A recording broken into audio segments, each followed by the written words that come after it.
Audible అండి. Okay అండి, అదే చెప్తున్నా. స్టార్ట్ విత్ పాజిటివ్ నోట్ తోటి స్టార్ట్ చేద్దాం. అన్నీ మంచి శకునలే జనసేనకి అంటున్నాను.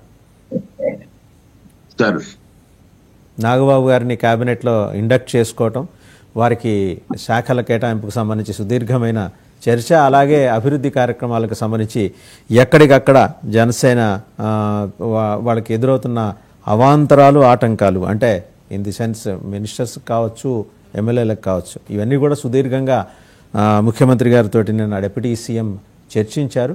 And at the same time Nagababu గారి ప్రస్తావన వచ్చింది. మరొకటి ఏంటంటే రాజ్యసభకు చిరంజీవి గారు అంటే తటస్థుల కోటాలో వారిని కూడా రాజ్యసభలోకి ఎంట్రీ ఇవ్వబోతున్నారు. సో ఇది అంటే ఒక రకంగా రికార్డ్. అది బ్రదర్స్ అందరూ కూడా అటు కేంద్రంలోనూ ఇటు రాష్ట్రంలోనూ మంత్రులుగా ఉండటం అనేది బహుశా గడిచిన 50 ఏళ్లలో, అంతకుముందు పూర్వం ఉన్నారు, గడిచిన 50 ఏళ్లలో అయితే ఎవరు లేరు అనేది రికార్డ్. ఏమంటారు నాగేంద్ర గారు? వాసుదేవన్ గారు, ముందుగా మీకు, మీ ద్వారా 99 ఛానల్కు ప్యానెల్లో ఉన్న సహచరులు శ్రీకాంత్ గారికి అలాగే జగదీష్ గారికి గుడ్ మార్నింగ్ సార్. సార్, ఇప్పుడు ఈ ప్రభుత్వంలో పవన్ కళ్యాణ్ గారు తీసుకుంటున్నటువంటి నిర్ణయాలు కానీ, ఆయన చేస్తున్నటువంటి నిరంతర, అంటే ఒక ప్రభుత్వంలో ఒక మంత్రి కావచ్చు, ఒక డిప్యూటీ సీఎం కావచ్చు, ఏ విధంగా ముందుకెళ్ళాలి, తను 24 అవర్స్ ప్రజల కోసం పనిచేస్తే ఎలా ఉంటుంది అనేది ఆంధ్రప్రదేశ్ కాదు సార్, నాకు తెలిసి భారతదేశానికో లేకుంటే ఎక్కడైనా సరే ఈ మంత్రిత్వం అనే శాఖలు అనేటివి ఉన్న ప్రతి ఒక్కరికి ఆదర్శవంతంగా నిలుస్తోంది. తన ముందుండి ప్రభుత్వం యొక్క బడ్జెట్ అంటే ఆర్థిక వ్యవస్థ, ప్రభుత్వం యొక్క వెసులుబాటు కూడా చూసుకుంటూ సొంత నిర్ణయాలు, కనీసం ఈ క్యాంప్ ఆఫీసులు మీరు చూశారు గత ప్రభుత్వంలో, ఇది మన ప్రభుత్వం ఈ పాసిబిలిటీ ఉందా లేదా అంటే, మనం ఎలా ముందుగానే విభజన హామీ తర్వాత వచ్చినటువంటి పసికోణల నుంచి ఒట్టి చేతులతో నిలబడి ఎదుగుతున్నటువంటి ఈ ప్రభుత్వానికి ఏదైతే మనం అఫీషియల్ గా ఉండాలని చూసుకున్నట్టు, సాక్షాత్తు మన ముఖ్యమంత్రి గారి దాదాపు ఒక 500-600 కోట్లు పెట్టి ఆయన ఉండడానికి కట్టుకున్న భవనాలు కానీ, అటువంటిది తనకిచ్చినటువంటి మంత్రిత్వ శాఖ ఫర్నిచర్ ను సైతం త్యజించి తన ఆఫీస్నే క్యాంప్ ఆఫీసుగా ఆయన ఉన్నటువంటిది దగ్గరగానే ఉంది కదా, మంగళగిరిలో నేను తిరుగుతాను సార్ అని చెప్పి ప్రభుత్వానికి వెలికిచ్చి ఆయన చేస్తున్న తీరు గాని, ఇవన్నీ కూడా నిజంగా మేమందరం మొదటి నుంచి మా నాయకుడి యొక్క ఆయన రాజకీయ పరిణితి గాని, ఆయన వెళుతున్న తీరు గాని, మేమందరం నిజంగా వీళ్ళంతా పవన్ కళ్యాణ్ గారి అనుచరులు అనడానికి we feel proud sir. Next subject లోకి వస్తే, ఈరోజు కాపర్ డ్యాము, డయాఫర్ డ్యాము చాలా గట్టిగా మాట్లాడుతున్నారు వైసీపీ నాయకులు. అంటే ఫర్ ఎగ్జాంపుల్ అంబటి రాంబాబు వీళ్ళు కావచ్చు అని. నిజంగా ఒక విషయం, ఇప్పుడు మాకెందుకు, ఇప్పుడు వాసుదేవన్ గారు ఉన్నారు, ఒక సబ్జెక్ట్ ను క్షుణ్ణంగా తీసుకొని దానికి ఇటువైపు చరిత్రను, జరగబోయే చరిత్రను క్షుణ్ణంగా ఒక ప్రిపేర్ అయ్యి వచ్చి కూర్చుంటారు ఆయన డిబేట్ అంటే. అంటే కొంత నేనేమంటున్నా అంటే, కొంత సమాచారమో లేదంటే కొద్దిగా నేర్చుకోవాల్సింది కూడా చాలా ఉంటుంది. అట్లు ఒక ఛానల్లో ఒక డిబేట్ లో పాల్గొని ఆయన ఉన్నప్పుడు, సాక్షాత్తు ఒక రాష్ట్ర మంత్రిగా ఉండి నీచంగా జనాల ముందు కాపర్ డ్యామ్ అంటే నాకు తెలియదు, డయాఫ్రమ్ డ్యామ్ అంటే తెలియదు, నాకు తెలుసుకోవాల్సిన అవసరమే ఉంది అని చెప్పి, అంటే మీకు దురదృష్టం ఏంటంటే తాతంశెట్టి నాగేంద్ర గారు, దురదృష్టం ఏంటంటే వైసీపీ హయాంలో ఉన్న ఇద్దరు ఇరిగేషన్లు కూడా నీటిపారుదల కాదు, నోటిపారుదల శాఖ మంత్రులు అనే పేరు తెచ్చుకున్నారు. నోటిపారుదల. నేనేమంటున్నా అంటే, ఈ తెలియకుండా, అంటే ఇంకొక ఆయన ఏమన్నాడు, టీఎంసీలు అంటే తెలియదు, క్యూసెక్కులు అంటే తెలియదు, అవేం తెలుసుకుంటాం అంటే, మీరు సంబంధించిన శాఖలో టీఎంసీలు క్యూసెక్కులు అంటే తెలియకుండా, డయాఫ్రమ్ వాల్ అంటే ఏంది, కాపర్ డ్యామ్ అంటే ఏం తెలియకుండా మీకు నోటికి ఇష్టం వచ్చినట్టు మాట్లాడేశారు. ఇప్పుడు కూడా మాట్లాడుతున్నాడు ఆయన, ఏందో ఈ ప్రభుత్వానికి ఏటీఎం అది ఇది అంటున్నాడు. నేను చెప్పింది మీరేం చేశారు? నేను ఈరోజు సాక్షాత్తు అందరికీ, మనకు దేవాలయం లాంటి శాసనసభలో ఈ పల్లెల్లో డ్రామాలు వేస్తూ ఉంటారు సార్, మా సోదరులకు కూడా తెలుసు అక్కడ ఉన్న వాళ్ళకు. ఈ డ్రామా మొత్తం నైట్ అంతా నడిచేది గతంలో. నడిచినప్పుడు ఏం చేస్తారంటే ఈ కృష్ణుడి పాత్ర ఒకరే ఒకటో కృష్ణుడు, రెండో కృష్ణుడు, మూడో, మన పాంప్లెట్ లో కూడా ఇట్లా ఈ ఒకటో కృష్ణుడు, రెండో కృష్ణుడు. ఒకటో కృష్ణుడు ఏమో we will finish, we will complete 2022 challenge అని ఛాలెంజ్ చేశాడు. ఆయనకి ఏం తెలియకుండానే ఆయన వెళ్ళిపోయాడు. ఈ ఒకటో కృష్ణుడు, రెండో కృష్ణుడు పంచాడు, వీ విల్ ఫినిష్ 2023-24 అని చెప్పి జగన్మోహన్ రెడ్డి చిత్తశుద్ధితో ఉన్నాడని చెప్పి ఈయన వెళ్ళిపోయినాడు. అంటే మీ శాఖలో పనిచేసిన, అంటే నేను ఎందుకు చెప్తున్నానంటే సార్, పవన్ కళ్యాణ్ గారిని నేను చూశాను. ఆయన ఏ శాఖలు చేసి వచ్చాడండి? మొదటిసారే కదా. ఎస్, రాత్రులు పగులు తనకు సంబంధించిన శాఖలో ఎంత వెసులుబాటు ఉంది, ఏం చేయొచ్చు, తనకున్న శాఖలు అనేటువంటిది క్షుణ్ణంగా ఆయన అధ్యయనం చేసుకొని ముందుకెళ్తున్నాడు. బట్ ఈరోజు మొత్తం అప్రిషియేట్ చేస్తున్నారు.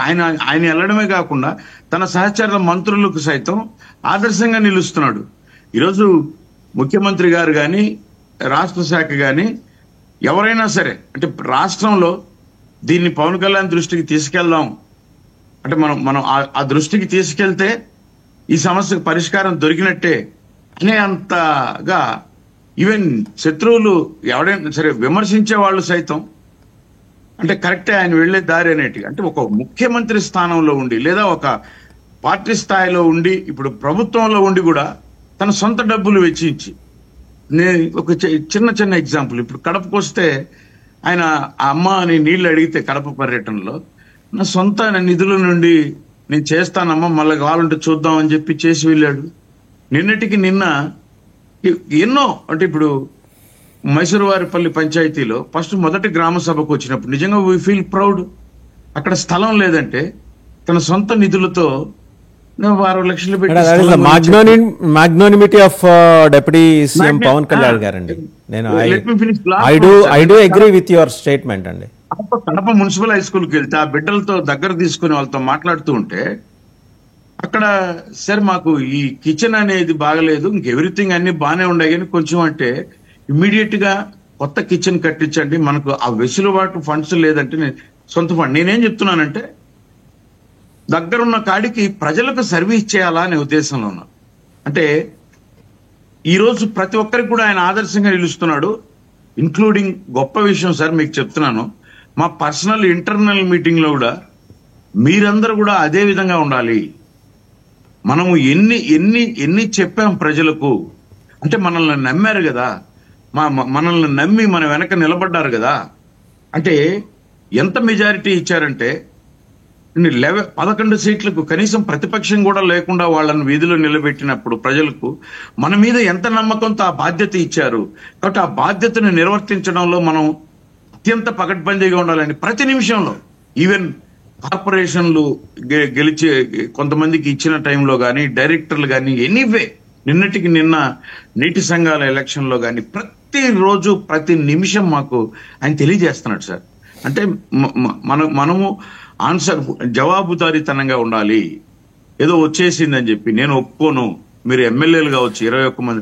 నాగేంద్ర గారు, సరిగ్గా మీరు లేవనెత్తిన అంశాలే ప్రజలు కూడా లేవనెత్తున్నారు. ఏంటంటే ఆర్జీవి, సజ్జల, విక్రాంత్ రెడ్డి సహా ప్రతి ఒక్కరూ ఎలా దర్జాగా బయట తిరగగలుగుతున్నారు, మాజీ మంత్రి ఆయన సతీమణికి పోలీసులే సహకరిస్తున్నారన్న విమర్శలు ఎందుకు వస్తున్నాయి, టీడీపీ కార్యక్రమం సరే అది సామాజిక కార్యక్రమం వాళ్ళు క్లెయిమ్ చేసుకుంటున్నారు. Jogi Ramesh most wanted for ఈ గవర్నమెంట్, జోగి రమేష్ని ఎలా భుజం రాసుకుని ఎలా వెళ్ళారు? ఎందుకంటే కూటమి ప్రభుత్వంలో ఉన్నారు కాబట్టి మీకు ప్రశ్నలు, మీరు జనసేన అయినప్పటికీ ప్రశ్నలు కూటమి మొత్తానికి సంధిస్తున్నారు జనం, సోషల్ మీడియాలో అడుగుతున్నారండి. తప్పకుండా సార్, చాలా మంచి ప్రశ్న సార్. మనం మామూలుగా మా రాయలసీమలో ఒక సామెత ఉంటది, ఉప్పు తిన్నోడు నీళ్లు తాగక తప్పదు, తప్పు చేసినోడు శిక్షింపబడక తప్పదు అని. దీంట్లో కొద్దిగా ఈ వీళ్ళ యొక్క దాంట్లో ఏంటంటే వీళ్ళు ఒక అంటే తప్పు కూడా మేము చేయలేదు అనేది ఈ చట్టాలను అడ్డ పెట్టుకొని చెప్పి ఈ పెద్ద వాళ్ళు సజ్జలు కావచ్చు, వీళ్ళు కావచ్చు, వీళ్ళంతా తప్పు చేయనట్టు, వీళ్ళంతా నిజాయితీగా ఉన్నట్టు అని చెప్పి అప్పుడున్న అధికారులు. ఇప్పుడు మనం ఏం చేస్తామంటే సార్, అధికారులను మనకున్నటువంటి రాష్ట్రంలో ఇంకో చోటుకో చేసుకొని అడ్మినిస్ట్రేషన్ సెట్ చేసుకోగలుగుతాం. అంతేగాని వాళ్ళని రిమూవ్ చేయలేం కదా. వాళ్ళకి అప్పటికి గౌరవ ముఖ్యమంత్రి చంద్రబాబు నాయుడు గారు కానీ, పవన్ కళ్యాణ్ గారు కానీ, ఉప ముఖ్యమంత్రి చెబుతూనే ఉన్నారు, మీరు గత ప్రభుత్వం లాగా ఉంటే మేము ఉపేక్షించం, ఇక క్వశ్చనే లేదు అని చెప్పి డెఫినెట్ గా ఈ ప్రభుత్వం చర్య తీసుకుంటుంది. మీరు ఇంకో మాట జోగి రమేష్ చెప్పారు, ఐ థింక్ అది కమ్యూనిటీ బేస్ మీద పిలిచినట్టున్నారు సార్. అంటే ఇప్పుడు కాపు సంఘం అని, రెడ్ల సంఘం అని అట్లా చేస్తారు కదా, అదే సర్దార్ గౌతులచ్చన్ గారి కార్యక్రమం అది. ఇర్రెస్పెక్టివ్ ఆఫ్ పార్టీస్ అందరినీ ఇన్వైట్ చేయడంలో ఆ సామాజిక వర్గం తరపున పిలిచినట్టున్నారు. అంతేగాని ఆయన చేసినటువంటి ఆయన అవినీతి అవన్నీ ఎక్కడికి పోలేదు. ఖచ్చితంగా సజ్జల భార్గవ రెడ్డి వ్యవహారంలో ప్రభుత్వం ఎందుకు సమర్థవంతంగా కోర్టులో తన వాదన వినిపించలేకపోయింది? ఎందుకంటే ఈ గాట్ చూసారు కదా, అతనికి రిలీఫ్ వచ్చింది, ఆయనకి బెయిల్ వచ్చింది అనట్లా, రిలీఫ్ వచ్చింది అంటున్నారు. ఆ పార్టీ రిలీఫ్ కూడా జనం ఎక్స్పెక్ట్ చేయట్లేదు కదా బాధితులు. Sir not only Bhargava Reddy sir, అంటే ఎవరైనా, అంటే నేను పర్టికులర్గా సజ్జల భార్గవ రెడ్డి అనేది కాదు, వాళ్ళు ఎవరైనా న్యాయస్థానానికి పోయినప్పుడు, ఇప్పుడు న్యాయస్థానం తప్పు అని చెప్పలేదు, వీళ్ళు ఏం చేస్తున్నారంటే న్యాయస్థానం బెయిల్ అంటే వాళ్ళు చేసినటువంటి పరిధిలో, ఫర్ ఎగ్జాంపుల్ మీకు మనం ఓపెన్ గా మాట్లాడుకుంటే గత ప్రభుత్వంలో కానీ ఈ ప్రభుత్వంలో కానీ ఈ సోషల్ మీడియా లేదంటే ఈ దాడి వీటి మధ్య చిన్న తిన్ లైన్ సార్. అంటే ఏంటంటే భావ ప్రకటన స్వేచ్ఛ వదిలితే వీళ్ళు మేము భావ ప్రకటన, జగన్మోహన్ రెడ్డి గారు ఏమంటారు సార్, ఇష్టం వచ్చినట్టు తిట్టమని ఎంకరేజ్ చేసేసి వాళ్ళ నోటికి వచ్చినట్టు తల్లిదండ్రులను, భార్యలను, బిడ్డలను ఎంతంటే అంత పెట్టిన ఎగ్జాంపుల్ వర్రా కావచ్చు, వీళ్ళందరూ పెట్టినటువంటి భాష జుగుప్సాపరమైన భాష.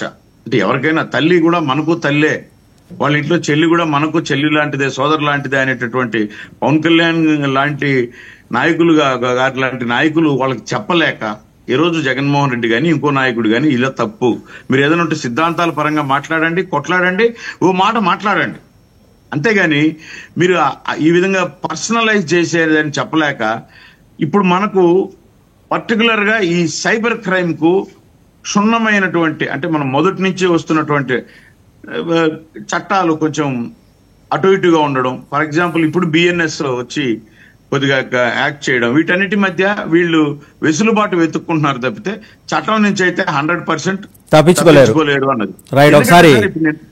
ఒక లాస్ట్ 1 minute నేను ఒక మాట సార్, విజయసాయి రెడ్డి గారి గురించి చెప్తున్నా. విజయసాయి రెడ్డి లాంటి వ్యక్తి ఎటువంటి నోటుదోలో తెలిసింది. మీరు అన్నారు ఫస్ట్ లో నోటుదోల వీళ్ళ మంత్రులు, బట్ ఈ పారుదల నీటిపారుదల మంత్రులు నోటి పారుదల లాగా ఎట్లా వచ్చిందంటే విజయసాయి రెడ్డి లాంటి పెద్ద మనుషులకే. ఆయనకి తల మాత్రమే నెరిసి ఇతను పెద్ద మనిషి అనిపించుకుంటున్నాడు కానీ ఆయన నోరు ఏ రోజు పెద్ద మనిషిలాగా ప్రవర్తించలేదు. ఆయన ట్వీట్లు చూడండి, గతంలో ఆయన కూడా ఫ్యామిలీని మాట్లాడడం కానీ, ముఖ్యమంత్రి గారిని కానీ, ఇప్పుడున్న ఉప ముఖ్యమంత్రి గారిని వ్యక్తిగతంగా పెట్టిన ట్వీట్లు. అంటే ఒక విజయసాయి రెడ్డి అంటే ఒక పార్టీలో ఒక క్యాడర్, ఒక ఎంపీ, ఆ స్థాయిలో ఉన్నట్టు వ్యక్తి ఇలా పెడితే క్యాడర్ కి ఏమి ఇచ్చినట్టు సరే వాళ్ళు కూడా పెడతారు కదా. ఇలాంటివి ఇప్పుడు ఇమ్మీడియట్ గా అరెస్ట్ చేయనరు. నాకు తెలిసి ప్రపంచం, భారతదేశం అంతా చూస్తున్నటువంటి రాజ్యసభలో చీవాట్లు పెడితే ఇంకా అంతకంటే శిక్ష అంటే షేమ్ గా ఫీల్ కావాలి అతను. ఎందుకంటే ఆయన నోటి కొట్టి వచ్చింది బయట వచ్చి మాట్లాడినట్టు మాట్లాడొచ్చు అంటున్నారు. వీళ్ళు తెలుసుకోవాల్సిన అంశాలు ఏంటంటే దాని పేరే పెద్దల సభ.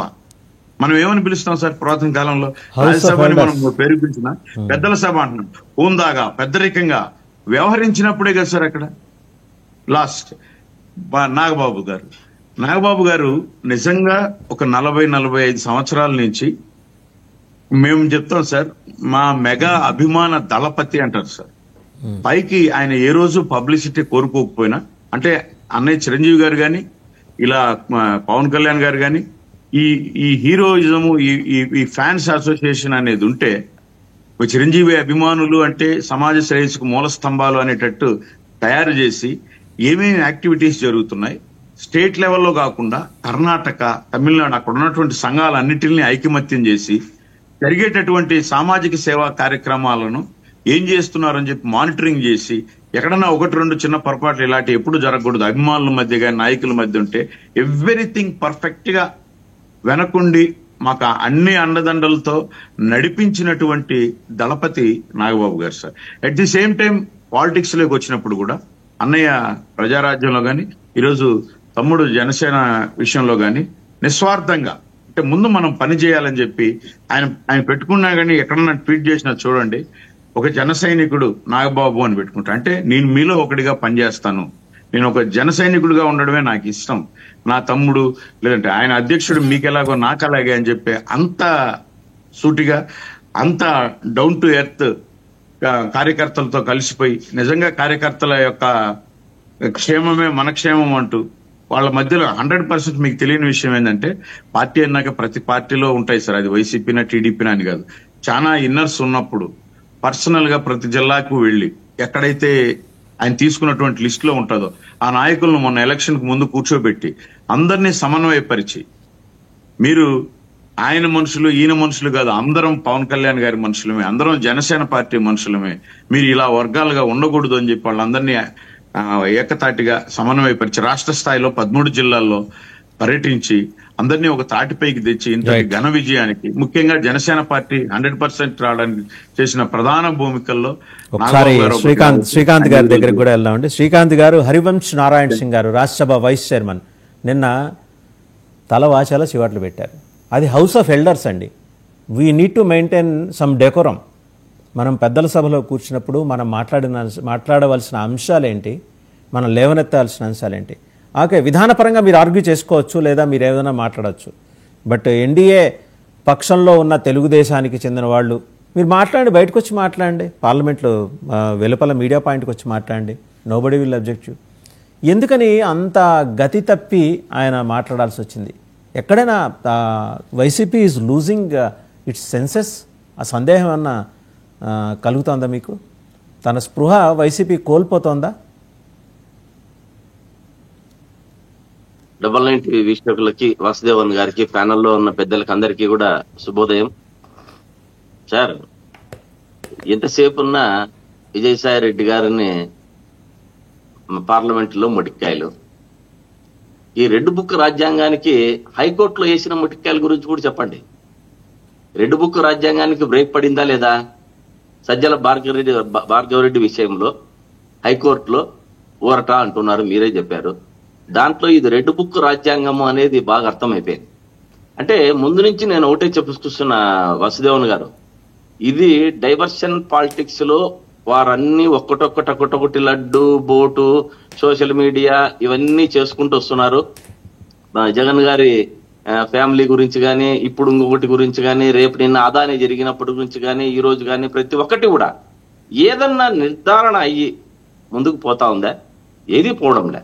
ఓన్లీ ఊరికే అభియోగాలు చేస్తూ అందరినీ ప్రజల్ని మభ్యపెడుతూ డైవర్ట్ చేస్తూ కూటమి ఏదైతే అన్ని చెప్పిన సూపర్ 6లన్నీ అమలు పరచకుండా ముందుకు పోతూ ఒక ఫ్యామిలీ ఇన్ని రోజులు చెప్పుకుంటూ వచ్చారు, ఫ్యామిలీకి అన్ని పదవులని, ఆ పదవులు ఇప్పుడు ఇచ్చుకుంటూ ఫ్యామిలీలో మాకేం అభ్యంతరం లేదు. మీరు ఎవరు ఏ పార్టీ కష్టపడినా వెనకల ఉండి ఆయన నడిపినా ఇయ్యచ్చు, మాకు తప్పు లేదు. కానీ మీరు మాట్లాడే ముందు కూడా ఎన్నికలలో విఘ్నతగా మాట్లాడి ఉండింటే ఈ ఫ్యామిలీకి ఎందుకు మేము ఇస్తున్నాము అని మేము ఈరోజు అడగం.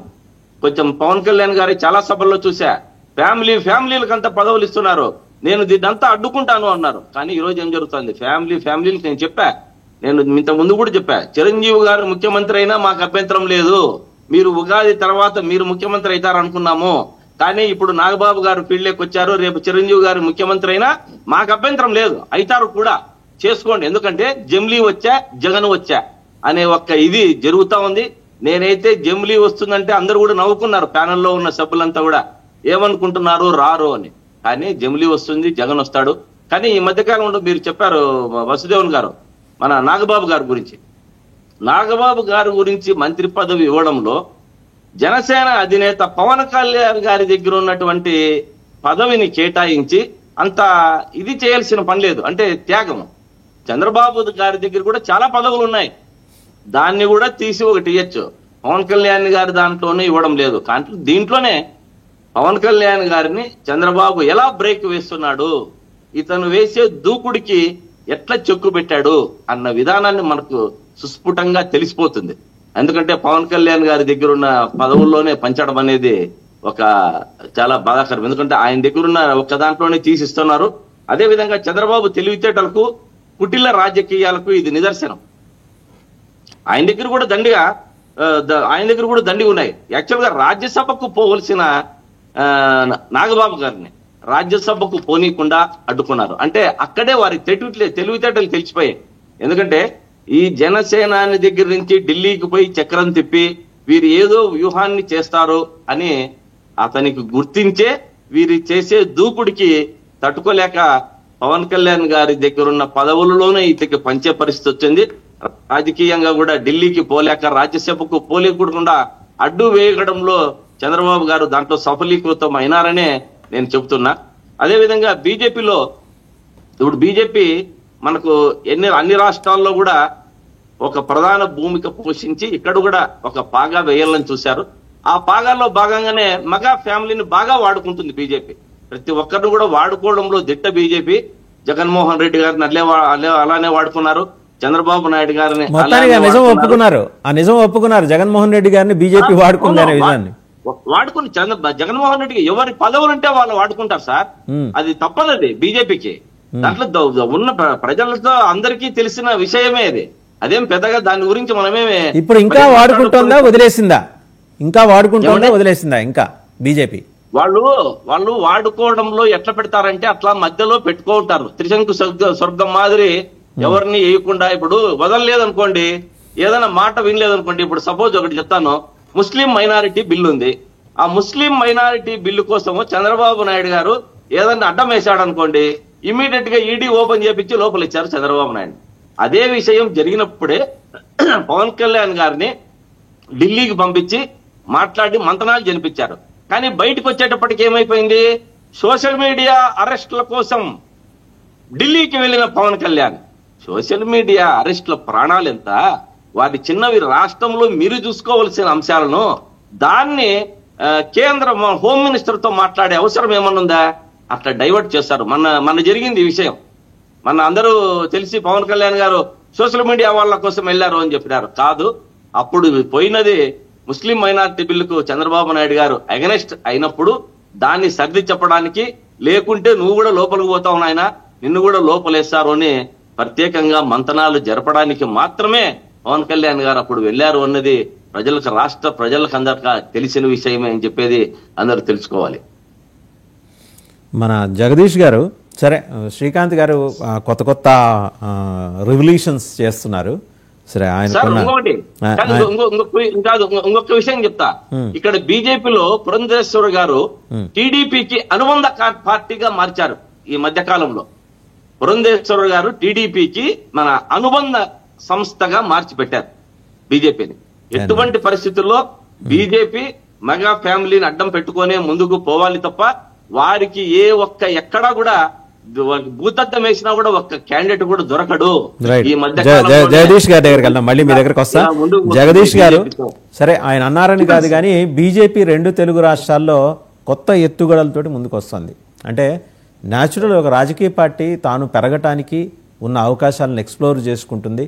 ఈనాళ్ళు ఏంటంటే సరే జాతీయ రాజకీయాల మీద దృష్టి పెట్టడం, ఇంకా లోక్సభ రాజ్యసభల్లో ఆ బిల్లు ఒకటి నడుస్తూ ఉంది కదా, జమిలీ బిల్లు, దాని మీద ప్రధానంగా దృష్టి కేంద్రీకరించడం. ఇప్పుడు ఏంటంటే ఈ 2 రాష్ట్రాల్లో బలపడటానికి తన వనరుల్ని పెంచుకునే కార్యక్రమం ఒకటి చేస్తుంది. దానికోసం ఆర్ఎస్ఎస్, వారి మాతృ సంస్థ ఆర్ఎస్ఎస్ ఇప్పటికే రంగంలోకి దిగింది. తెలంగాణలో ఏ మాట కామాట బీజేపీ గట్టి పోటీ ఇస్తోంది మిగిలిన 2 పార్టీలకి. బీఆర్ఎస్ అనే జాతీయ పార్టీగా భావించే బీఆర్ఎస్ అనే ఒక ప్రాంతీయ పార్టీకి, మరో జాతీయ పార్టీ కాంగ్రెస్ కూడా గట్టి పోటీ ఇస్తుంది.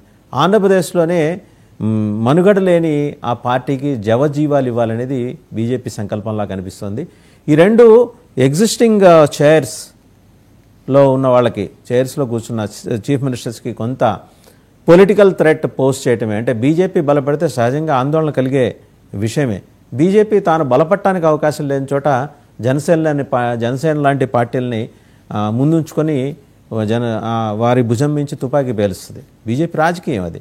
ఇదివరకు కాంగ్రెస్ చేసింది, ఈరోజు బీజేపీ చేస్తుంది. ఇది రాబోయే రోజుల్లో పొలిటికల్ ఈక్వేషన్స్ 2 తెలుగు రాష్ట్రాల్లో మారే అవకాశాలకి ఏమన్నా సూచనగా కనిపిస్తోందా జగదీష్ గారు? సార్ వాసుదేవన్ గారు, ముందుగా మీకు ప్యానెల్లో ఉన్నటువంటి పెద్దలకి అలాగే 99 వీక్షకులకి అందరికీ నమస్కారం అండి. సార్, ఎన్టీ రామారావు గారు స్వర్గీయ ఎన్టీ రామారావు గారు పార్టీ పెట్టినప్పుడు ప్రాంతీయ పార్టీల విలువ, ప్రాంతీయ పార్టీకి విలువలు పెరిగాయి. అదేవిధంగా ఆనాటి పరిస్థితుల్లో అదో సెన్సేషన్. అయితే 2024లో జరిగిన ఈ ఎన్నికలు దేశ చరిత్రలో గుర్తుండిపోయే ఎన్నికలండి. ఎందుకు ఈ మాట చెప్పాల్సి వస్తుందంటే, పవన్ కళ్యాణ్ లాంటి ఒక ప్రజలకు ఏమో చేయాలనే తపనున్న నాయకుడు తన స్థాయిని తెలుసుకుని, అంటే తక్కువ అని చెప్పట్లేదు ఇక్కడ, తన స్థాయిని తెలుసుకుని ఈ రాష్ట్రాన్ని కాపాడడానికి కూటమిగా బీజేపీని సమన్వయపరిచి టీడీపీతో కలిసి ఈ ఎన్నికలకు రావడం చరిత్రలో మిగిలిపోయే ఘట్టం, ఆయన గొప్పతనానికి నిదర్శనం ఇది. ఇక్కడ ఇందాక 2 మాటలతో సబ్జెక్ట్లోకి వెళ్తానండి. ఇందాక మన మిత్రులు మాట్లాడుతూ పవన్ కళ్యాణ్కి చంద్రబాబు ఇంకో పదవి ఇచ్చు కదా, పవన్ కళ్యాణ్ కుటుంబ వ్యవస్థ వాళ్ళకే అన్ని పదవులు ఇచ్చేశారు, ఆయన అందరికి ఒక ఇంట్లోకి అన్ని పదవులు అని క్వశ్చన్ చేశారు, ఇవన్నీ అంటున్నారు. ఇదే వైసీపీ నువ్వెంత, నీ బతుకెంత, నీ స్థాయి ఎంత అని అన్నారు. ఇదే వైసీపీ అసెంబ్లీ గేటు కూడా తాకనీనని ఎన్నికల ముందు వరకు ప్రగల్భాలు పలికారు. ఇదే వైసీపీ ఆయన ఫ్యామిలీని అతి దారుణంగా ట్రోల్ చేశారు సోషల్ మీడియాలో. అలాంటి వైసీపీ ఈ రోజు జగన్మోహన్ రెడ్డి పైన విపరీతమైన ధృతరాష్ట్ర ప్రేమను చూపిస్తా ఉంది. ఇది నవ్వు తెప్పించే విషయం. రెండో విషయం ఏమంటే, కూటమిలో లుకలుకలు అలాంటి వింత పోకడలు, ఏదో సమస్యలు ఇలాంటివి ఏం లేవు. వాళ్ళు సమన్వయం చేసుకుని సక్రమంగా పరిపాలన కొనసాగిస్తున్నారు. ఇది కంటగింపుగా మారింది వైసీపీ. ఓకే, ఇది పక్కన పెడదాం. ప్రజాస్వామ్యం గురించి నిన్న రాజ్యసభలో చర్చ జరిగినప్పుడు మొటికాయలు తిన్నాడు విజయసాయి రెడ్డి అంటే, ఇంతకుముందు టీడీపీ తినలేదా, ఇంతకుముందు వాళ్ళు కాలేదంటున్నారు. అసలు ప్రజాస్వామ్యం అంటేనే ఇప్పుడు. బట్ ఈ తరహాలో ఎవరు మాట్లాడలేదండి. Please correct me if I'm wrong. నాకు తెలిసినంత వరకు రాజ్యసభలో ఈ తరహా వ్యాఖ్యలు ఎవరు చేయలా. అంశాల వారీగా ఇంతకుముందు విజయసాయిరెడ్డి గారు కూడా అంశాల వారీగానే మాట్లాడారు. చాలా, నేను ఏ మాటగా మాట చెప్తున్నాను, ఆయన ఎప్పుడు ఇష్యూ బేస్డ్గానే మాట్లాడారు. ఫస్ట్ టైం ఆయన దారి తప్పి ఈ పంధాలోకి వచ్చారు. అది that was the main objection raised by the Rajya Sabha vice chairman Harivansh Narayan Singh. Sir yes నేను అదే చెప్తాను.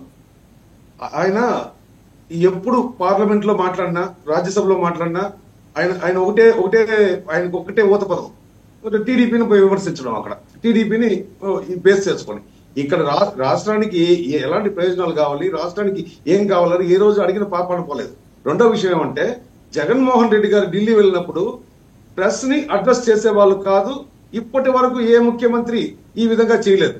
అలాంటిది ఉప ముఖ్యమంత్రి ఢిల్లీకి పోతే సోషల్ మీడియా కోసం పోయినారని చెప్తారు.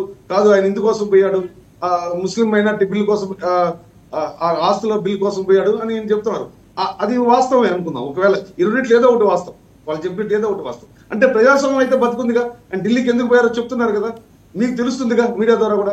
అసలు జగన్మోహన్ రెడ్డి ఎందుకు ఢిల్లీకి పోయాడో ఏ రోజు తెలియదు. నాకైతే ఆయన ఒక్కసారి కూడా సోషల్ మీడియాని in front of CM office కావచ్చు, పిఎం ఆఫీస్ ముందర ఆయన ఎప్పుడు మాట్లాడింది లేదు. ఆయన ఒకవేళ మీడియా వాళ్ళు అడిగినా విజయసాయి రెడ్డి వైపో లేకపోతే మిథున్ రెడ్డి వైపో చేయి చూపించి వెళ్ళిపోయేవాళ్ళు, ఆయన మాట్లాడేవాళ్ళు కాదు.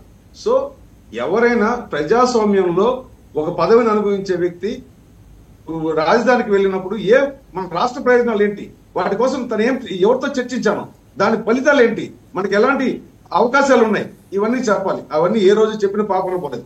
ఇక రెండో విషయానికి వస్తే, ఈ రోజు బీజేపీ రాష్ట్రంలో బలపడడానికి ప్రయత్నిస్తుంది, దక్షిణ భారతదేశంలో బలపడడానికి ప్రయత్నిస్తుంది. అది తెలంగాణ కావచ్చు, అది ఆంధ్రప్రదేశ్ కావచ్చు, గత ఎన్నికల్లో తమిళనాడులో కూడా బలపడడానికి ప్రయత్నించింది.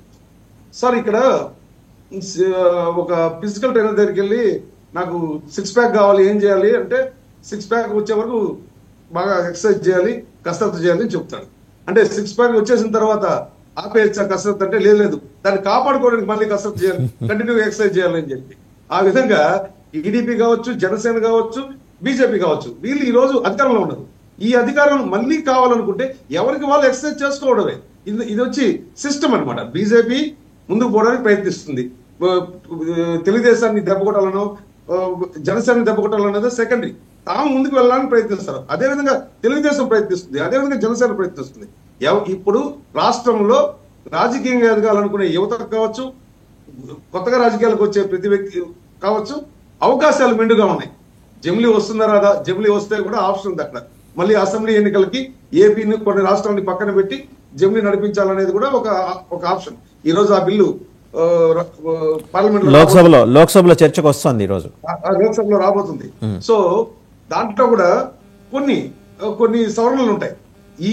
ఈ జమిలీ ఎన్నికల్లోనే 27లో జరిగేటట్టుగా ఉంటే కొన్ని రాష్ట్రాలకి, అది ఏపీ లాంటి రాష్ట్రాలకో లేకపోతే అవకాశం వాళ్ళకి అవసరమైన రాష్ట్రాలకో ఎన్నికలు జరిపించకుండా రిమైనింగ్ నెక్స్ట్ జమిలీలో వీటిని క్లబ్ చేసే అవకాశం అయితే ఉంది. ఈ విధంగా చూస్తే కూడా బీజేపీ తన స్టాండ్ జమిలీ ఎన్నికలకు పోయినా ఇక్కడ ఎవరో మేము ఆలోచన 27లో మళ్ళీ రాష్ట్రంలో అధికారం మారిపోతుందని సంకలు గుద్దుకోవాల్సిన పరిస్థితి అయితే లేదు. దానిపైన కూడా చర్చలు జరుగుతున్నాయి. అందుకే నిన్న ప్రవేశపెట్టాల్సిన బిల్లు ఈ రోజు ప్రవేశపెడుతున్నారు. దీనిపైన కూడా మళ్ళీ పార్లమెంటరీ కమిటీని కూడా వేస్తున్నారు. వాళ్ళతో కూడా చర్చిస్తారు. ప్రాంతీయ పార్టీలతో కూడా చర్చించాల్సిన అవసరం ఉంది. ఇక్కడ రాజ్యసభలో కావచ్చు, ఇటు లోక్సభలో కావచ్చు, బీజేపీ కూటమికి స్వతహా ఈ బిల్లు పాస్ చేసుకునేంత బలం లేదు. ఒక చోట 64 కెపాసిటీ ఉంది, ఇంకో చోట 35 మెంబర్స్ తగ్గుతారు. ఇవన్నీ కూడా మిగతా ప్రాంతీయ పార్టీలు కూడా నచ్చజెప్పి వాళ్ళ అభిప్రాయాలు సేకరించి వాళ్ళని కూడా సమన్వయం చేసుకుని ఈ బిల్లును పాస్ చేసుకునే దిశగా బీజేపీ ప్రయత్నిస్తుంది. అదేవిధంగా ఏ పార్టీకి ఆ పార్టీ బలపడడానికి ప్రయత్నించినప్పుడు ఇప్పుడు ఈ రోజు పవన్ కళ్యాణ్ అనే వ్యక్తి కానీ మన రాష్ట్ర రాజకీయాల్లో లేకపోతే ఈ సోషల్ మీడియా వదవలని, ఈ తప్పు చేసిన వాళ్ళని irrespective of parties, A party వాళ్ళైనా వీళ్ళపైన చర్యలు తీసుకునే అవకాశం ఇంకా అది కాదు సార్. నేననేది జగదీష్ గారు ఒక విషయం, ఇప్పుడు సజ్జల భార్గవ రెడ్డికి రిలీఫ్ ఇవ్వటం అనేది, అంటే రిలీఫ్ ఇచ్చే విషయంలో హైకోర్టుని ఎవరైనా అప్రోచ్ అవ్వచ్చు. ఇందాక నాగేంద్ర గారు చెప్పినట్టు అక్యూజ్డ్కి they have every right to approach the court. ఎందుకంటే వాళ్ళ వాదన వాళ్ళు వినిపించుకుంటారు. తప్ప రైట్ అది వేరే విషయం, కోర్టు తేలుస్తుంది. కానీ సమర్థవంతంగా వాదన వినిపించడానికి ప్రభుత్వం తరఫున మరి న్యాయవాదులు ఉంటారు కదా. ఎక్కడ లోపం జరిగింది, ఇప్పుడు ఎంత ఉపద్రవం ఎదురైంది మనం చూసాం. సోషల్ మీడియాలో వాళ్ళు పెట్టిన పోస్టులు, నానా చండాలాలు మనం అన్నీ చూసాం. ఇవాళంటే ఒళ్ళు దగ్గర పెట్టుకుని ఉన్నారు అందరూ, దాదాపు 90%. But Sajjala Bhargava Reddy was the master mind behind entire all these things. Varra Ravinder Reddy ఇలాంటి వాళ్ళందరూ వెనకాల ఉన్నాడు. అలాగే ఇంకొందరు బయట దర్జాగా వచ్చేస్తున్నారు, విక్రాంత్ రెడ్డి ఇంకీళ్ళందరూ దర్జాగా తిరుగుతున్నారు. ఏం మెసేజ్, ఎందుకు ప్రభుత్వం బలహీనంగా ఉంది ఈ విషయంలో, ఇలాంటి అంశాలను అడ్రస్ చేయడంలో? అంటే లేవనెత్తే ఇప్పుడు ఉన్న ఉత్సాహం అడ్రస్ చేసేప్పుడు ఎందుకు కొరవడింది అనే మాట వస్తుందండి. సార్ లేదు సార్, ఇక్కడ మీ అభిప్రాయంతో నేను ఏకీభవించట్లేదు. ఇప్పుడు గత ప్రభుత్వానికి ఈ ప్రభుత్వానికి ప్రజాస్వామ్య విలువలతో కూడిన కూటమి ప్రభుత్వానికి ఒక బాధ్యత ఉంది. గతంలో ఏం జరిగిందో పక్కన పెడితే, ఒక్క నిమిషం, గతంలో ఏం జరిగిందో పక్కన పెడితే ఈ రోజు ఏ రఘురామకృష్ణరాజు లాగా తీసుకెళ్లిపోయి వాళ్ళ ఇష్టారాజ్యంగా లా అండ్ ఆర్డర్ చేతులకు తీసుకునేసి వాళ్ళు మేము కొట్టేస్తామంటే కుదరదు. ఇప్పుడు సజ్జల భార్గవ కొట్టమంటలేదండి, కోర్టులో ప్రాపర్ గా అడ్రస్ చేయలేకపోతున్నారనే మాట వస్తుంది. వాళ్ళని తీసుకెళ్లి అడావిడిగా కుమ్మేమని ఎవరు అంటలా. అక్కడికే వస్తున్నా. మీరు న్యాయవాది, మాకన్నా మీకు ఎక్కువ తెలుసు గ్యారంటీగా. సార్, సజ్జల భార్గవ రెడ్డి హైకోర్టును అప్రోచ్ అయ్యారు. ఏమని, నేను ఏ తప్పు చేయలేదు, నా కేసులు కొట్టేయండి, క్వాష్ చేయండి, నా ఎఫ్ఐఆర్లు క్వాష్ చేయండి అని not only Sajjala Bhargava Reddy, almost all కేసులు పెట్టిన ప్రతి ఒక్కరు హైకోర్టుకి వెళ్ళారు. అరెస్ట్ అయ్యి విచారణ జరిగిన వాళ్ళు పక్కన పెడితే బోరగడ్డ అనిల్ లాంటి వాళ్ళు అయితే వాళ్ళు కూడా వెళ్ళారు. అయితే ఏమని వెళ్తున్నారు, మేము తప్పు చేయలేదు, మమ్మల్ని అన్యాయంగా రాజ్యాంగ విరుద్ధంగా అరెస్ట్కి కేసులు పెట్టారని. అందుకు కోర్టు ఏమడుగుతుంది, వీళ్ళు ఏం తప్పు చేశారో మాకు ఒకసారి చెప్పండి, అంతవరకు తాత్కాలికంగా వీళ్ళు అరెస్ట్ చేయొద్దండి అని చెప్తుంది. వీళ్ళు పోలీస్ డిపార్ట్మెంట్, ఇప్పుడు ప్రభుత్వం వాళ్ళు చేసిన తప్పుల్ని ఇన్ఫ్రంట్ ఆఫ్ కోర్టుకి దృష్టికి తీసుకెళ్ళినప్పుడు ఖచ్చితంగా వీళ్ళని కస్టడీకి ఇస్తుంది. అందులో అనుమానం లేదు. ఈ ప్రాసెస్ సిస్టమేటిక్ గా జరుగుతున్న డిలే తప్పితే ఇక్కడ ఎక్కడా వీళ్ళని వదిలేయాలనే ఉద్దేశం ఈ కూటమి ప్రభుత్వానికి లేదు, ఎస్పెషల్లీ జనసేన పవన్ కళ్యాణ్ గారికి లేదు. ఇందులో అనుమానాలు అయితే లేవు. బట్ కాస్త ఆలస్యం జరగచ్చేమో కానీ న్యాయం జరుగుతుంది. ఈ విషయంలో హైకోర్టుకి మనకంటే ఎక్కువ నాలెడ్జ్ ఉందనేది మనం ఒకసారి గుర్తు తెచ్చుకోవాల్సిన విషయం. హైకోర్టు న్యాయమూర్తులను ఎక్కడో అమెరికాలో కూర్చొని, లండన్ లో కూర్చొని తిట్టిన వాళ్ళు, అతి నీచంగా మాట్లాడిన వ్యక్తులు కూడా ఇక్కడే ఉన్నారు.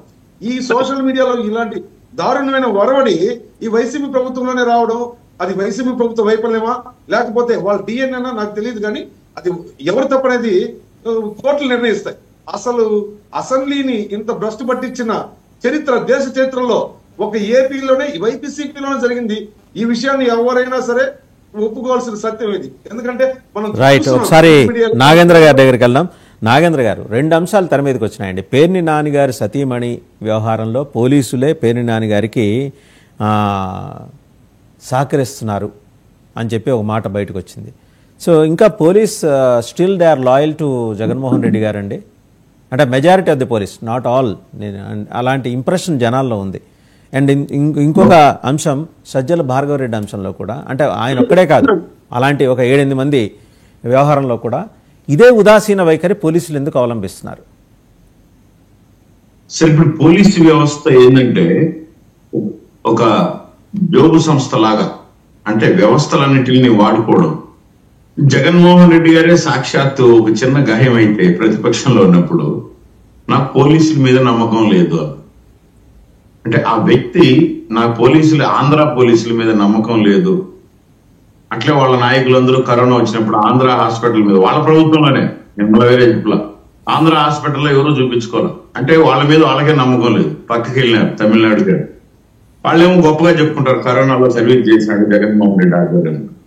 అంటే ఫ్యాక్ట్స్ ఏంటంటే ఈ ఇన్నర్ వాళ్ళ థింగ్స్, ఈ ఇన్నర్ రూట్స్ తొలగించడంలో ఈ కలుపు కొంచెం 100% ఈ 7 నెలల్లో ఈ ఒకేసారి ఈ అన్ని పనుల వల్ల కొద్దిగా లేట్ అవుతారన్నమాట వాస్తవం. వాళ్ళు నన్ను కనుక్కోలేదులే అని చెప్పి వాళ్ళు అక్కడక్కడ సహకరిస్తా ఉండడం కూడా వాస్తవం. అంటే ఇది నేను దీంట్లో డౌట్ లేదు దీంట్లో. అంటే అది నాకు వేరే బ్రైబ్కో మనీకో వాళ్ళు అటువంటి వ్యక్తులు సహకరించినప్పుడు జరిగే ఉపద్రవం ఎట్లుంటుందో, అంటే ఇప్పుడు మొన్న ఐపీఎస్లే పోయి అరెస్ట్ చేసి ఐపీఎస్లందరినీ చేశారు కదా సార్, అలా ఖచ్చితంగా ఎవ్రీథింగ్ 100% ఉంటుంది. ఎన్నిటికి నిన్న మా దగ్గర కూడా ఒక ఊర్లో చిన్న కేసు ఒకటి పెట్టుకోకపోతే పెట్టలేదు అని చెప్పి, తర్వాత అది మర్డర్ జరిగిన తర్వాత ఆ పాప మీద అయ్యో కేసు తీసుకుంటే బాగుండని ప్రజలంతా అనుకున్నాక ఆ కేసు తీసుకుంటే బాగుండు అనే దానికి లేదు సార్ మేము తీసుకోవడానికి ట్రై చేసామని ఇంకో 10 తప్పులు జరుగుతుంటాయి పోలీసు ద్వారా. కాబట్టి ఇంకా ఒక 2-3 రోజులుగా సెట్ అవుతుంది. తర్వాత నాకు ఇంతగా శ్రీకాంత్ అన్న మాట్లాడుతూ నేను ఆయనకు ఒక ఆన్సర్ ఇవ్వాలి సార్. ఒక మొటికాయ వేసినాడు అని చెప్పి పాపం అన్న చాలా సంతోషంగా ఉన్నాడు. నాకు తెలిసి 411 సార్లు వైసీపీ గవర్నమెంట్ లో మొటికాయలు, అంటే ఇంక స్థలం లేదు పైన తలపైన. వైసీపీ గవర్నమెంట్ లో జగన్మోహన్ రెడ్డికి కానీ ఇంకెవరికి పైన మొటికాయలు వేయడానికి స్థలం లేదు. విజయసాయి రెడ్డికి కానీ కొట్టి కొట్టి కొట్టి హైకోర్టు ఆడ ఏదో కొడతారు కదా సార్, దాన్ని ఏమంటారు నాకు తెలియదు, ఆ సుత్తినే మార్చుకున్నారు. ఇంకా అవన్నీ తెలుసుకోవాలన్న. రెండోది వారసత్వ రాజకీయం అన్నాడు మా నాయకుడు. ఈయన ఏమంటాడంటే వాళ్ళ తమ్ముడికి ఇచ్చుకోమను అంటున్నాడు. నేను అనేది అన్నదమ్ములు కాదు.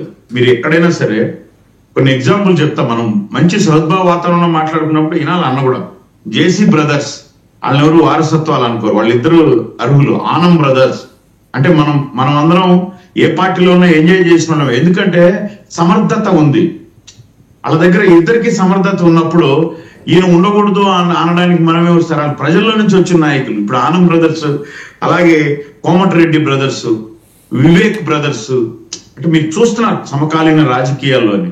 అటువంటిప్పుడు వాళ్ళకు హీ డిజర్వ్స్ అనే వాళ్ళు దే డిజర్వ్స్ అన్నప్పుడు అది ప్రభుత్వం కాదు, పార్టీలు కాదు, ప్రజలు యాక్సెప్ట్ చేస్తున్నారు. దాని గురించి మాట్లాడాలి. ఆయన వారసత్వ రాజకీయం గురించి మాట్లాడినారు. లైక్ గాంధీలు కాకుండా గాంధీ అని పెట్టుకొని సోనియా గాంధీ, రాజీవ్ గాంధీ, రాహుల్ గాంధీ అని. అంటే సమర్థత అంటే మీరు ఆ కుటుంబంలో ఇప్పుడు రాహుల్ గాంధీకి అధ్యక్షుని చేసి ఆయన ప్రధానమంత్రి చేయాలన్నప్పుడు అంతకంటే సమర్థత ఉన్న వాళ్ళు లేరా? అంటే తన వారసత్వం రాజశేఖర రెడ్డి, జగన్మోహన్ రెడ్డి తర్వాత జగన్మోహన్ రెడ్డి కొడుకో లేకుంటే ఇంకో, ఇటువంటి దాన్ని నేను వ్యతిరేకిస్తాను అని చెప్పాడు. కానీ మీరు వారసత్వ రాజకీయాలు ఆ పదాన్ని మీరు గుర్తుపెట్టుకోవాలి సార్. తర్వాత వైసీపీ పార్టీలో ఈయన ప్రధానంగా నష్టపోయింది కార్యకర్తలు సార్. ఎందుకంటే వాళ్ళు తెలుసో తెలియకో వాళ్ళు ఈ నాయకులను చూసి విపరీతంగా మాట్లాడారు. ఏ రోజు ఆయన వాళ్ళకు డైరెక్షన్ ఇవ్వడం కానీ వాళ్ళని దగ్గర తీసుకోవడం కానీ అసలు నాకు తెలిసి చూడలేదు. ఎమ్మెల్యేలే చూడలేదు సార్ 5 సంవత్సరాల్లో. మంత్రులకే దిక్కు లేదండి. మీరు ఎమ్మెల్యేలు దాకా వెళ్ళారు, మంత్రులకే దిక్కులేదు. చాలా మందికి మంత్రులే దిక్కులేదు. మరి అంత మోనోపోలీగా నడిపి నేను అంటున్నాను, సజ్జల కావచ్చు, ఈయన కావచ్చు, వీళ్ళంతా సామంతరాజులే కదా సార్ పరిపాలించింది. ఆయన ఎక్కడ కూర్చున్నాడు అంటే వాస్తవం మనం మాట్లాడాలి. ఈ రోజు మళ్ళీ ఏం చెప్తున్నాడు, జగన్మోహన్ రెడ్డి గారు వస్తున్నారు. ఎస్, రావాలి. జగన్మోహన్ రెడ్డి గారు రావడంలా ఆయన రాజకీయ కోణం కాదు అది. రాష్ట్రంలో ఉన్న ప్రతి ప్రజలు ఈరోజు విజయం సాధించినటువంటి జనసేన పార్టీ, తెలుగుదేశం పార్టీ వీళ్ళు రప్పిస్తున్నారు సార్. ఆయన ఏదైతే 11 ఇచ్చి వీధులు నిలబెట్టారో ఇది ప్రజాస్వామ్యం అని వాళ్ళు పిలిపిస్తున్నారు. రా అని తప్పు తెలుసుకుని నువ్వు సమకీర్ణాలు రాజకీయాల్లో ఉంటాయి. ఎస్ నేను తప్పు చేశాను, మీ కార్యకర్తలు వదిలాను. ఎస్ నేను ఈ విధంగా. ఇప్పటికీ ఆయన తన ఓడిపోయిన ఓటమి మీద సమీక్ష జరుపుకోవాలా. శ్రీకాంత్ అన్న తెలుసుకోవాల్సింది ఏంటంటే, మీలాంటి వాళ్ళని కూర్చోబెట్టి ఎక్కడ ఓడిపోయినా ఏందనేది ఒక సమీక్ష ఇప్పుడు ఎత్తుకొని నేను మండలం వస్తాను అంటున్నాడు. దీనికంటే ముందు మనకు అత్యంత దేవస్థానంగా చూసేది సార్ శాసనసభ. ఒక్కరో ఇద్దరో 10 11 మంది గెలిచినారు. మీరు ఇంకో మాట కూడా అంటున్నారు మీరు డిబేట్ లో. సరే మీరు ఏం మాట్లాడుతున్నారు? 40 లక్షల మంది మా ఓట్లు వేసి, ఎస్ ఆ 40 లక్షల మంది యొక్క ఆకాంక్ష మీరు తీరుస్తున్నారా? మీరు నిజంగా శ్రీకాంత్ అని మాట్లాడిన మాటల్లో కానీ, జగన్మోహన్ రెడ్డి రోజు మాట్లాడే మాటలు కానీ నిజంగా చెప్తున్నా సార్ వాసుదేవన్ గారు, మీరు ప్రభుత్వం ఏం చేస్తుంది అనేది ఒక విమర్శ వస్తుంది మీ దగ్గర నుంచి. We want that. మీరు చేసినటువంటి బియ్యం పట్టుకునే దాంట్లో ఏ విమర్శ ఉంది, లేదంటే మీ దగ్గర ఈ విమర్శ ఉంది, ఇవ్వండి. మీరు స్వీకరిస్తాం. ఈ ఎన్డీఏ గవర్నమెంట్ రెడీగా ఉంది.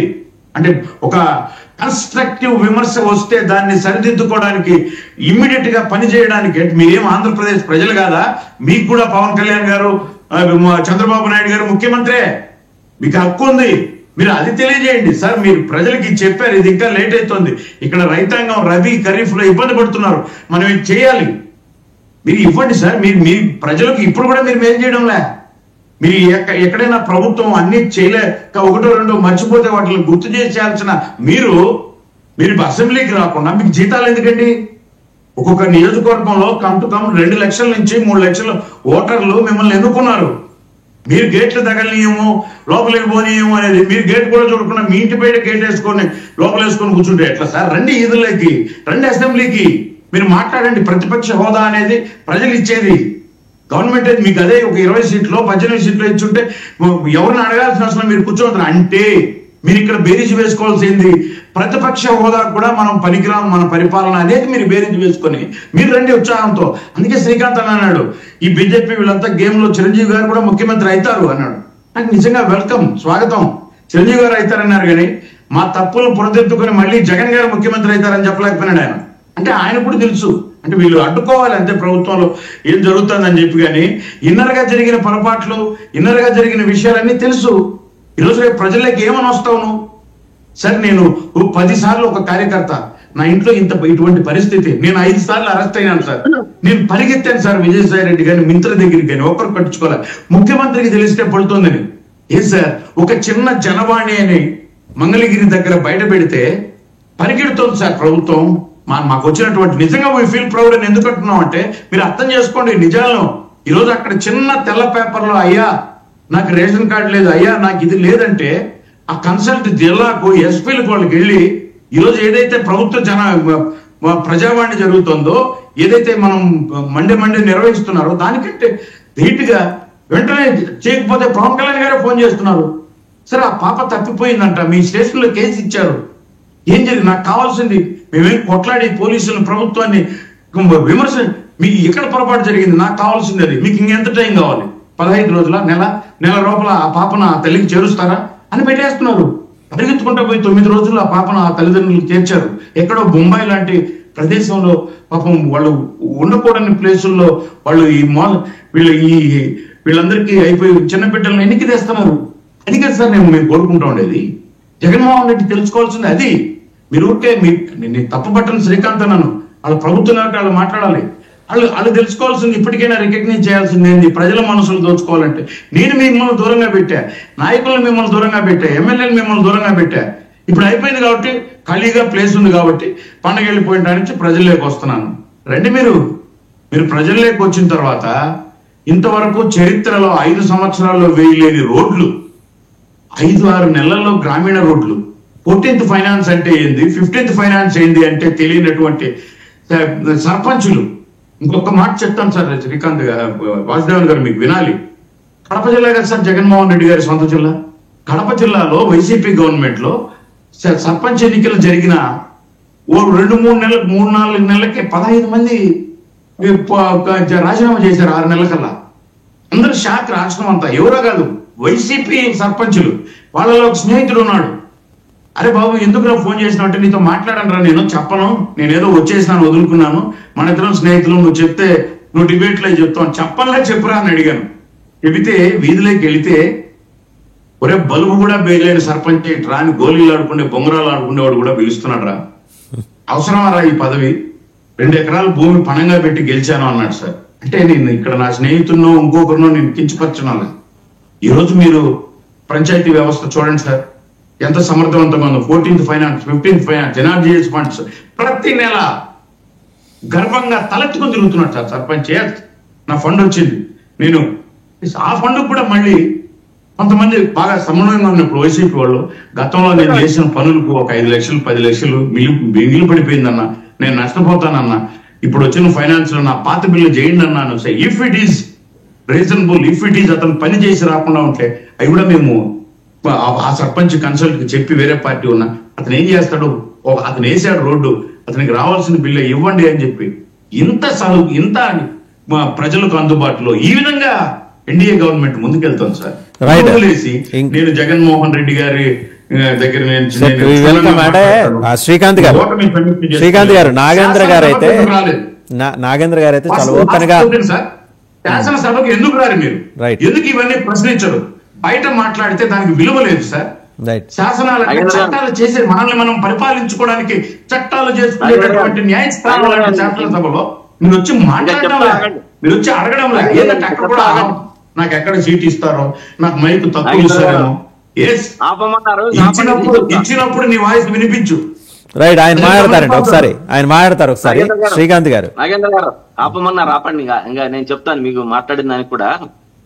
చంద్రబాబు నాయుడు గారు కూడా అసెంబ్లీ వదిలిపెట్టి పోయారు, గుర్తుందో లేదో మీకు, అది గుర్తుపెట్టుకోవాలి.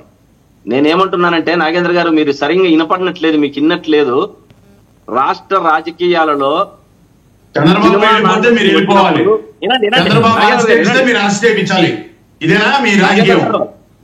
ఇంతసేపు మీరు మాట్లాడారు, విన్నా ఓపిక గా నేను చెప్తాను. నేను కూడా ఏమనలే, నేను కూడా విని రాసుకున్నా, నేను అడుగుతున్నా చంద్రబాబు చేసినాడు అంటే అట్లా కాదు కదా, మీరు ప్రజల కోసం చేయాలి. చంద్రబాబు గారు ఏం చేశారు? రాష్ట్ర రాజకీయాలలో ఎన్టీ రామారావు గారు చరిత్ర సృష్టించారు. అదే విధంగా చిరంజీవి గారు సృష్టించాలని పోయారు, ఫెయిల్యూర్ అయ్యారు. పవన్ కళ్యాణ్ గారు కూడా ఒకే పార్టీలో పోవాలన్నారు, ఒకటికే పరిమితం అయ్యారు, ఒక్క సీటుకే. ఆయన కూడా గెలవలేదు, గుర్తుపెట్టుకోవాలి. కానీ ఇప్పుడు ఏదో బీజేపీ టీడీపీ వాళ్ళతో కలిసి ముందుకెళ్లారు. ఇప్పుడు పాము పట్టంలో పైనట్లు పైకి వెళ్ళిపోయారు. ఛాన్స్ ఇప్పుడు వస్తుందని చెప్పా. జగన్మోహన్ రెడ్డి వస్తారు, జమిలీ వస్తారు, నేను ముందు నుంచి చెప్పుకుంటూ వస్తున్నా. జమిలీలో గెలవరు, పోతారు. నేనేం చెప్తున్నానంటే ఇప్పుడు అవకాశం వచ్చింది. ఏం చెప్తున్నా, చంద్రబాబును దించడానికి మెగా ఫ్యామిలీ ఎంటర్ అయ్యి పాపం ఆయన్ని వాడుకొని పక్కకు పెట్టేసి ఇప్పుడు డిప్యూటీ సీఎం ఒకరు, మళ్ళీ మంత్రి ఒకరు, ఇంకొకరు కూడా ఉగాది తర్వాత మీకు అవకాశము ఉంది అని చెప్తున్నా. ప్రజలలోకి గెలుస్తారు అని చెప్పడం లేదు, మీరు గుర్తుపెట్టుకోవాలి. ప్రజలలోకి జగన్మోహన్ రెడ్డి జననాయకుడు. జగన్మోహన్ రెడ్డి జనములో పుట్టాడు, జనములో పుట్టాడండి జగన్మోహన్ రెడ్డి. రైట్, శ్రీకాంత్ గారు ఇవన్నీ ఓకే, ఇవన్నీ ఓకే. శ్రీకాంత్ గారు మీకు ఒక క్వశ్చన్ అండి. శ్రీకాంత్ గారు మీకు ఒక ప్రశ్న, నా వైపు నుంచి మీకు ప్రశ్న ఫైనల్ గా వినండి. ప్రధానమంత్రి మోడీ గారు అన్నారు. శ్రీకాంత్ గారు నా వైపు నుంచి మీకు ప్రశ్న.